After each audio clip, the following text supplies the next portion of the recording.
পঞ্চম শ্রেণীর বন্ধুরা,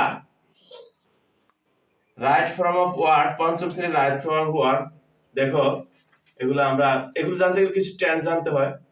তবে সাধারণভাবে সি আমরা থার্ড পারসনের সাথে জানি যে ভার্বের সাথে এস বেরিয়ে যাচ্ছে, থার্ড পারসন সিঙ্গুলার নাম্বার ভার্বের সাথে এস বেরিয়ে যাচ্ছে। She go to school everyday, and two গোটা দেওয়া আছে, এই গোটা সঠিক ফর্মে ভার্ব লিখতে হবে।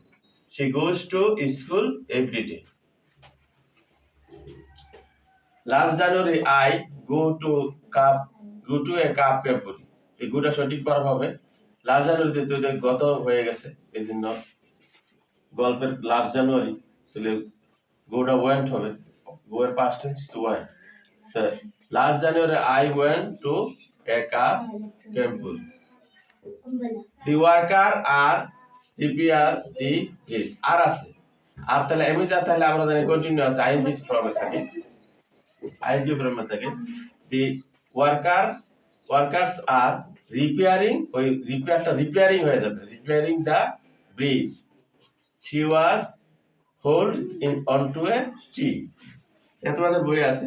She was hold, was আছে, was তাহলে am is আর was আর এগুলো তাহলে আইএনজি ফর্মে হয় সাধারণত।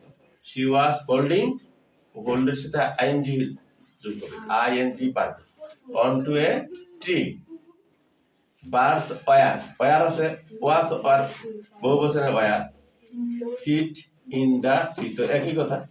The birds were sitting, সিটের আইএনজি করতে হলে ডাবল টি দিতে হয়, sitting on their tree, on the tree. Next day be, to be verb হবে, সাহায্যকারী ক্রিয়া হবে অফ। নেক্সট ডে বলতে এটা গল্পের পরবর্তী দিন বোঝাইছে, দিন ওয়াস হবে, লাস্ট ডে ওয়াস অফ, পরবর্তী দিনটা ছিল দুঃখজনক।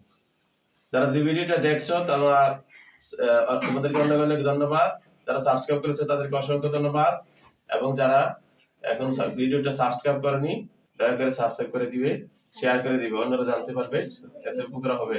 সে উপকৃত হলে তোমার সব হবে। আসসালামু আলাইকুম।